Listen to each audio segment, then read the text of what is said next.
इसके अलावा जो भी चीजें जमीन के अंदर दी गई है उसके यूटिलाइज ज्यादा से ज्यादा Recording मात्रा in में कैसे किया progress. जाता है, और जमीन के अंदर बहुत सारे ऐसे बैक्टीरिया हैं, उन सभी को कैसे यूटिलाइज कर सकते हैं, ऐसे मिनरल बहुत सारे उसको कैसे यूटिलाइज करना है, उसके बारे में हम आज यहाँ पर बात करने वाले हैं। तो मैं बात कर रहा था ऑर्गेनिक फार्मिंग के बारे में। तो ऑर्गेनिक फार्मिंग एक ऐसी चीज है कि जिसके अंदर आप पूरे के पूरे सारे जो केमिकल्स रहते हैं सबको अवॉइड किया जाता है, किसी का इस्तेमाल नहीं करना रहता है, क्योंकि केमिकल क्या करते हैं कि वो जमीन के अंदर जाएंगे, तो जमीन के अंदर जाने के बाद वो जमीन को खराब करते हैं। कैसे खराब करेंगे कि जमीन कठिन होती जा रही है। आपने देखा होगा कि बहुत सालों पहले की बात है कि आप कभी भी खेतों में जाया करते थे, तब आपकी वहां पे जो जमीन थी वो बहुत मुलायम रहती थी, मतलब कि आपका पैर जमीन के अंदर धंस जाता था, और इतनी सॉफ्ट रहती थी वो। और जो माटी के वो कंकड़ जैसे अभी तो वो बन गए पूरे, इतना हार्ड हो गया है पूरा मिट्टी कि आपका पैर अंदर जाएगा नहीं। पहले मिट्टी इतनी सॉफ्ट और मुलायम रहती थी कि पैर अंदर तक चला जाता था। आज ये दिक्कत हो गई है। ये दिक्कत क्यों हुई है? क्योंकि हमने इतने सारे केमिकल्स इस्तेमाल किए हैं जो मिट्टी को एक साथ जुड़ने पर मजबूर कर देते हैं, क्योंकि उसके अंदर का केमिकल रिएक्शन ऐसा हो जाता है कि मिट्टी कठिन होती जा रही है। मिट्टी सॉफ्ट होनी चाहिए, अगर सॉफ्ट होगी तो क्या होगा कि पानी अंदर तक जाएगा, पानी एब्जॉर्ब होगा, पानी खींचा जाएगा। इसके अलावा जमीन के अंदर के जो रूट्स डेवलप होने चाहिए कोई भी फसल के, वो रूट्स अंदर तक जाएंगे, क्योंकि मिट्टी बहुत सॉफ्ट है। अगर सॉफ्ट नहीं होगी तो रूट अंदर तक नहीं जाएगा। तो रूट अंदर तक जाना बहुत जरूरी है। रूट अंदर तक जाएगा तभी क्या होगा कि पानी वो खींच पाएगा, जमीन के अंदर से पोषण खींच पाएगा। तो इसके लिए जरूरी है कि मिट्टी सॉफ्ट हो। तो मिट्टी सॉफ्ट कैसे होगी? ऑर्गेनिक फार्मिंग की वजह से। अब ऑर्गेनिक फार्मिंग में ऐसा क्या है कि मिट्टी को सॉफ्ट करेगा? ऑर्गेनिक फार्मिंग का काम यही है कि जमीन के अंदर ऑर्गेनिक मैटर को ऐड करना है हमें। जमीन के अंदर ऑर्गेनिक मैटर ऐड हो गए मतलब कि क्या हो गया कि जमीन को उसका खाना मिल गया। अब इसके बाद जमीन अपना काम करना खुद शुरू कर देगी। तो उसको खाना कैसे देना चाहिए जमीन को? जमीन को खाना देने के लिए हमें ऐसी चीज जमीन के अंदर ऐड करनी चाहिए कि जिसकी वजह से जमीन सालों साल तक हमें वो पोषण देती रहे, सालों साल तक जमीन सॉफ्ट बन जाए। तो अगर केमिकल का हम इस्तेमाल करेंगे तो ये दिक्कत होगी कि सालों बाद ये जमीन इतनी कठिन हो जाएगी कि जो रूट्स डेवलप होने चाहिए, जो मूल होते हैं कोई भी फसल के, वो अंदर तक जाएंगे नहीं, और अंदर तक ना जाने की वजह से वो सूख जाएंगे। फिर उसकी जो इम्यूनिटी सिस्टम होनी चाहिए, रोग प्रतिकारक क्षमता, वो खराब हो जाएगी। फिर उसके जमीन के अंदर से जो पोषण खींचा जाता है वो पोषण नहीं खींच पाएगा। और ऑर्गेनिक फार्मिंग और केमिकल फार्मिंग के बीच का डिफरेंस अगर देखा जाए तो क्या है कि ऑर्गेनिक फार्मिंग के अंदर हमें जमीन को खाना दिया जाता है, मतलब कि हमें जमीन को अच्छी करना है। जमीन अगर एक बार अच्छी हो जाएगी तो सब कुछ अच्छा हो जाएगा। पर केमिकल फार्मिंग के अंदर क्या चीज है कि केमिकल फार्मिंग के अंदर जो खाना दिया जाता है वो फसल को खाना दिया जाता है। मतलब कि फसल को सही करो। आपने देखा होगा कि कोई भी चीज, कोई भी बाजार में प्रोडक्ट आती है, वो बोलता है कि इसको प्लांट फसल के ऊपर स्प्रे करेंगे तो ये फसल सही हो जाएगी, इसको फसल के ऊपर ऐसे करेंगे तो ये सही हो जाएगा। पर पहले क्या चीज देखी जाती थी कि ये जमीन को दे दो, जमीन अपने आप वो कुछ को कन्वर्ट करके फसल को पहुंचा देगी। तो हमें जमीन को ही सही करना है। जमीन एक बार सही हो गई तो फिर ऊपर से देने की जो जरूरत है वो बहुत कम हो जाएगी। आजकल क्या हो रहा है कि जमीन के अंदर तो बहुत सारी चीजें ऐसी थी पर वो कम होती जा रही है। जैसे कि बात करें तो 17 प्रकार के पोषक तत्व होते हैं। वो 17 के 17 पोषक तत्व चाहिए फसल को। उस 17 में से किसी एक की भी कमी होती है तब दिक्कत हो जाती है। तो 17 पोषक तत्व नहीं मिलेंगे तो दिक्कत होगी। और जनरली आजकल बाजार में देखा जाए तो आप सभी को पता होगा कि यूरिया का इस्तेमाल किया जाता है। यूरिया है, डीएपी है, फिर कोई जगह पर एमोनियम नाइट्रेट इस्तेमाल किया जाता है, कोई जगह पर पोटास का इस्तेमाल किया जाता है। सामने तो ये कभी सभी ये सभी प्रोडक्ट कैसे हैं कि इन सभी के अंदर एक स्पेसिफिक तत्व दिया जाता है। जैसे मैंने कहा कि 17 पोषक तत्व मिलने चाहिए। अलग अगर है, ठीक। 17 में से किसी एक की भी कमी है तो दिक्कत हो जाएगी। तो ठीक। जैसे बात करें कि यूरिया जब दिया जाता है तो यूरिया क्या काम करेगा कि सिर्फ नाइट्रोजन देगा। इसके अलावा बाकी का जो जरूरत है 16 पोषक तत्व उसको नहीं मिल पाएगा। इसके अलावा अगर डीएपी की बात करते हैं तो डीएपी नाइट्रोजन देगा, पोटेश फास्फोरस देगा, कैल्शियम देगा और सल्फर देगा, मतलब कि 4 प्रकार के तत्व हो गए, इसके अलावा 13 नहीं मिल रहे हैं। अब म्यूरेट ऑफ पोटाश की बात करते हैं, तो म्यूरेट ऑफ पोटाश के अंदर सिर्फ पोटेशियम मिलेगा, बाकी के 16 पोषक तत्व रहेगा। तो ऐसे जो भी केमिकल जो बन रहे हैं बाजार में, उन सभी का ऐसा ही है कि वो कुछ ना कुछ स्पेसिफिक तत्व ही देंगे। 3 मिलेगा, उससे ज्यादा उससे, तो बाकी की जो जरूरत रहती है वो हर बार रह जाती है। तो इसको कहाँ से वो पूरी की जाती है वो जरूरत। अब पहले की बात करें तो पहले के समय पर क्या होता था कि जमीन के अंदर गाय का गोबर इस्तेमाल किया जाता था। इसके अलावा फिर कई जगह पर आपने देखा होगा कि ग्रीन मेन्योर, मतलब कि पूरा खेतों में जो फसल पूरा तैयार हो गया, उसको निकालने के बाद उसको सुखाते थे, तो उसका कंपोस्ट तैयार करते थे और फिर उसको जमीन के अंदर डाल देते थे। ये चीजें बहुत जगह पर की जाती थी। तो ये सभी चीजों का क्या कंसर्न है, ये सब क्यों किया जाता था। अब जैसे गाय के गोबर की बात करें, तो गाय का गोबर कैसे तैयार हुआ है। गाय ने कुछ खाया है, वो उसको पाचन नहीं हुआ है, उसका अपाचित खुराक है वो, मतलब कि अनडाइजेस्टेड फूड उसका। अब वो अनडाइजेस्टेड फूड जो है, उसको कैसा, वो उसके बॉडी से बाहर निकल जाएगा, पर उसने खाया था क्या, चारा खाया था। अब चारा हाँ। कहाँ पर लगता है, खेत में लगता है। तो वो चारा जब तैयार हुआ है तो उसने जमीन से सारे पोषक तत्व खींचे हम्म। हुए हैं। इसके बाद में उसको वो खिलाया गया, हमारे उसमें आदमी से जो खिलाना। पोषण उसको थोड़ा लेना था उसने ले लिया, बाकी का बाहर निकल गया, मतलब अनडाइजेस्टेड फूड बाहर आ गया। अब वो बहुत गाय का अच्छा रहे गोबर, लेकिन अब टेस्टी चारे बोले ने तो। सारे पोषक तत्व खींचे थे, वो सारे पोषक तत्व की साइकिल घूम करके वापस से जमीन के अंदर हमने वो गोबर दे दिया। तो मतलब कि जो पोषक तत्व जमीन से निकले थे वो वापस जमीन के अंदर चले गए। तो ये एक साइकिल मेंटेन हो गया। अब ये साइकिल मेंटेन नहीं हो रहा है, क्योंकि आजकल कोई ऐसे गाय का गोबर नहीं डालता है, कोई जमीन के अंदर कुछ दूसरा ऑर्गेनिक मैटर नहीं डालता है। तो ये सभी चीजों की वजह से जमीन के अंदर के जो बैक्टीरिया रहते थे, जमीन के अंदर जो फायदेमंद बैक्टीरिया है जो किसान के लिए जरूरी है, वो जो पोषक तत्व की हाजिरी को बढ़ाते हैं, वो सभी आजकल खत्म होते जा रहे हैं। इसके अलावा जमीन के अंदर सभी लोगों ने देखा होगा केचुए पाए जाते थे, आजकल वो केचुए नहीं पाए जाते हैं। तो केचुए ना होने की वजह क्या है, क्योंकि उसको जो खाना मिलना चाहिए उसको खाना नहीं मिल रहा है। हम क्या दे रहे हैं, यूरिया दे रहे हैं। आप, आपको लाइव डेमो करना है अगर किसी भी जगह पर, तो आप थोड़ा सा हाथ में यूरिया लीजिएगा, कभी भी कोई भी फील्ड पर जाते हैं, अगर कहीं पर भी आपको केचुए दिख रहे हैं, उस केचुए को यूरिया के ऊपर रख देना, वो ऐसे फड़फड़ाने लगेगा, क्योंकि उसको वो बिल्कुल माफक नहीं आता है, उसके लिए वो बिल्कुल सुटेबल नहीं है।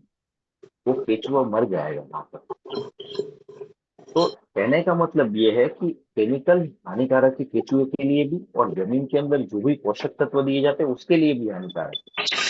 पर एक मेंटालिटी आजकल हो गई है किसान की कि हमें अगर कुछ नहीं देंगे खेतों के अंदर तो हमारा बढ़ावा नहीं होगा। अगर हम सिस्टमेटिक जाएंगे तो खेतों के अंदर प्रोडक्शन बढ़ेगा ही बढ़ेगा। क्योंकि जमीन को जो एक आदत लग चुकी है कि सालों साल तक एक केमिकल दिया जा रहा था, वो अचानक से सीधा बंद कर देंगे तो तब दिक्कत होगी, ये बात सही है। जैसे एक हम इंसान बॉडी के हमारे ऊपर ऐसे एक्सपेरिमेंट की बात करें कि हमें कुछ अगर छोड़ना है, तो डॉक्टर भी बोलता है कि धीरे धीरे बंद करो, ऐसे थोड़ा कम करते जाओ, कम करते जाओ। एकदम से बंद कर दोगे तो कुछ दूसरी कॉस्ट और दिक्कत हो जाएगी। तो धीरे धीरे उसको छोड़ने के लिए कहते हैं। तो वैसे ही जमीन का भी है, अगर जमीन के अंदर से कुछ उसका चेंज करवाना है, हैबिट चेंज करवाना है, तो धीरे धीरे वो चेंज होगा। सीधा चेंज करने जाएंगे तो आपको उत्पादन कम मिल सकता है। और उत्पादन कम मिलने की वजह ऐसा नहीं है कि प्रोडक्ट काम नहीं करता, उत्पादन कम होने की वजह यह है कि जमीन के अंदर ऑर्गेनिक मैटर कम है। क्योंकि जैसे हम बात करें कि आजकल फास्ट फूड बहुत खाया जाता है सभी जगह पर, कि लोग फास्ट फूड बहुत खाते हैं, खाने के बाद मजा आता है कि ये लगा है अच्छा खाया हमने, अच्छा खाया। पर वो कब पता चलता है कि वो कैसा था, वो 10-15 साल बाद पता चलेगा कि जो खाया था वो बिल्कुल सही खुराक नहीं थी, वो बॉडी के लिए हानिकारक ही था। वैसे ही जमीन को अंदर जो दिया जाता था, वो जब दिया जाता था तब ऐसा लगता था कि प्रोडक्शन बहुत बढ़ रहा है, सब कुछ आउटपुट बहुत सही आ रहा है। पर वो 25-30 साल बाद पता चलता है कि जमीन इतना कठिन हो गया है कि अब रूट्स अंदर तक नहीं जाते हैं, पोषण नहीं खींच पाते हैं, जमीन के अंदर से कुछ नहीं मिल रहा है, जमीन के अंदर पानी की मात्रा कम हो गई है। तो ये सारी दिक्कत अब देखने को मिलती है, मतलब वो टाइम लगता है, वो एक टाइम टेकिंग प्रोसेस है। तो ऑर्गेनिक फार्मिंग के अंदर क्या करते हैं हम, सब कुछ जो भी ऑर्गेनिक वेस्ट है उसको जमीन के अंदर डालते हैं, इससे क्या होगा कि जमीन के अंदर ऑर्गेनिक मेटल ज्यादा मात्रा में जाएंगे। अगर ऑर्गेनिक मेटल चले गए तो जो केचुए आते हैं जमीन के अंदर आजकल नहीं पाए जाते हैं, वो धीरे नीचे से ऊपर के स्तर पर आ जाएंगे। फिर बहुत सारे ऐसे बैक्टीरिया हैं जमीन के अंदर, वो भी हाजिर हो जाएंगे। तो क्या होगा कि नेचुरली जो प्रोसेस होना चाहिए वो जमीन के अंदर होना शुरू हो जाएगा। तो नेचुरल प्रोसेस बहुत जरूरी है, क्योंकि नेचुरल प्रोसेस का जैसे कहा जाए कि फसल जो है पूरा नेचुरली प्रिपेयर होता है, हम कुछ करते नहीं, हमारा तो काम है बीज, सिर्फ बीज लगाना। बाकी सब कुछ कुदरत काम कर रहा है, मतलब नेचर के ऊपर डिपेंडेंट है। बारिश कितनी होगी, पानी जमीन के अंदर मॉइस्चर कितना होगा, हम आर्टिफिशियली तो हम सिर्फ एक्स्ट्रा वो एडिशनल सोर्स दे रहे हैं। बाकी सब कुछ वो कुदरत के ऊपर डिपेंडेंट है कि अगर प्रकृति चाहेगी तभी प्रोडक्शन होगा।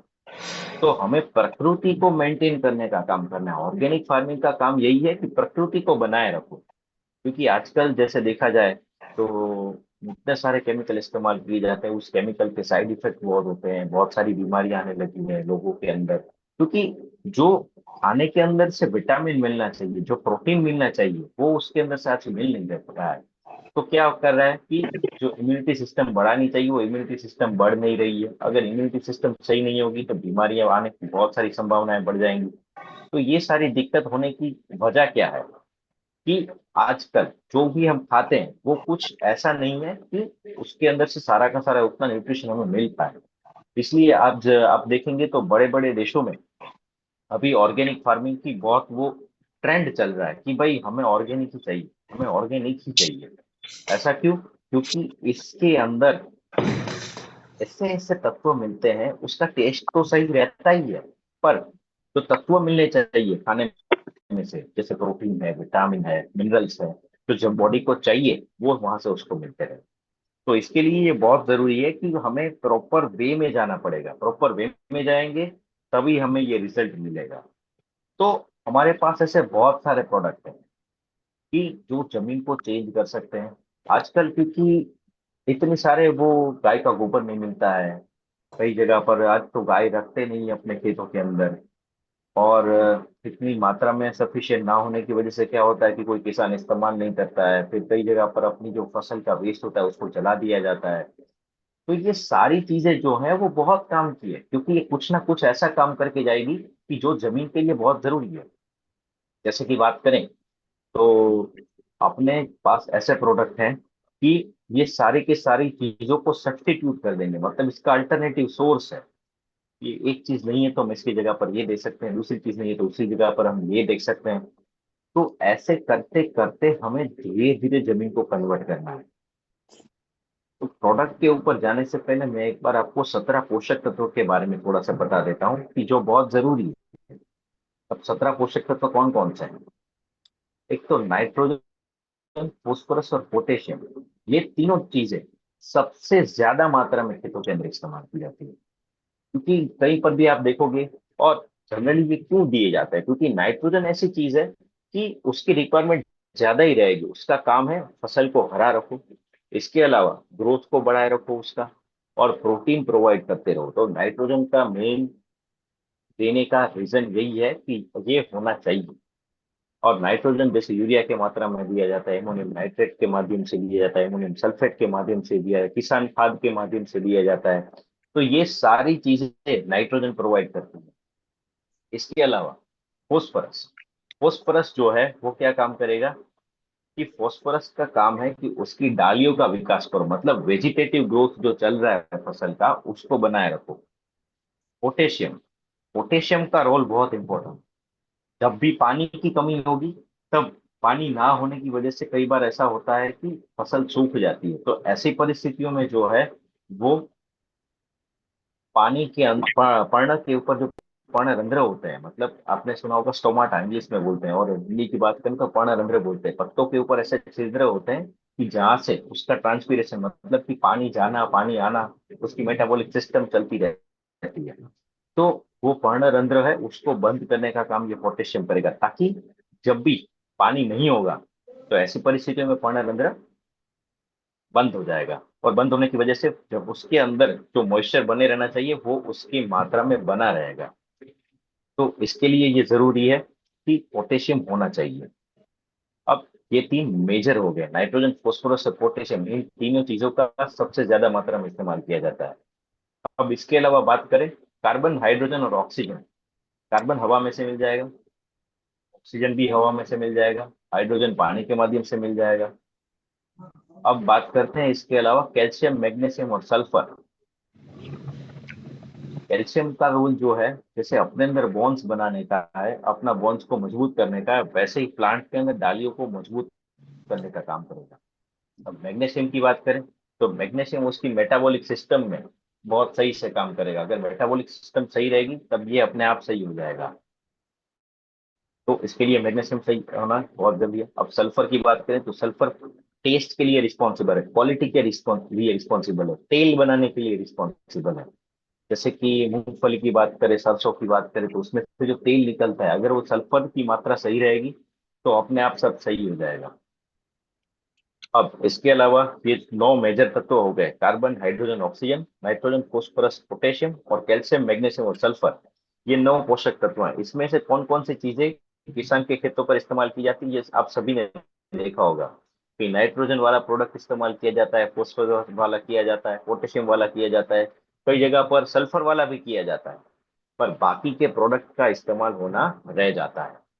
इसकी वजह से ये न्यूट्रिशन की वहां पर कमी आ जाएगी। अब न्यूट्रिशन की उसकी कमी आ गई तो क्या होगा कि उसके अंदर वो बीमारी देखी जाएगी। फिर वो जैसे ही वो बीमारी दिखेगी तो कोई भी किसान होगा वो एग्रो वाले के पास जाएगा कि ये दिक्कत हो रही है, पर दिक्कत का सोर्स क्या है, कि ये क्यों हुआ है, ये किसान को पता नहीं है। और वहां पर जाके वो बोल देगा कि ये स्प्रे कर दो, इसका छिड़काव कर दो, ये ठीक हो जाएगा। फिर ठीक भी हो जाता है क्योंकि उसने चीज जो दी है वो सही दी है, इसमें गलत बात नहीं है। पर मेरा कहने का मतलब ये है कि ये चीजें जमीन के अंदर होनी चाहिए, कि जमीन के अंदर से वो नेचुरली चीजें उसको मिलती रहेगी, या फिर ऊपर पहले से ही उसको दी गई है कि वो नेचुरली फसल अपनी तरीके से बना ले, तो वो बहुत सही हो जाएगा। मतलब ऊपर से देने की फिर जरूरत कम हो जाएगी। अब इसके अलावा सभी जो पोषक तत्व हैं वो सारे के सारे माइक्रो न्यूट्रिएंट, उसकी मात्रा बहुत कम रहती है, पर वो भी चाहिए। जैसे आयरन है, मैंगनीज है, कॉपर है, जिंक है, फिर मैग्नीशियम, मोलिब्डेनम है, कोबाल्ट है, बोरॉन है। तो ये सारे के सारे जो पोषक तत्व है, सूक्ष्म पोषक तत्व है, इसकी मात्रा बहुत कम रहती है, पर चाहिए। ये ना होने की वजह से आपने देखा होगा कि पत्तों का पूरा पत्ता हरा रह जाएगा, उसके अंदर की वेन्स पीली रह जाएगी। फिर कई बार ऐसा देखा होगा कि पत्ता नीचे की तरफ मुड़ जाता है, कप जैसा शेप बन जाता है। कई बार पत्ता सिकुड़ जाता है, अंदर की तरफ बंद होने लगता है।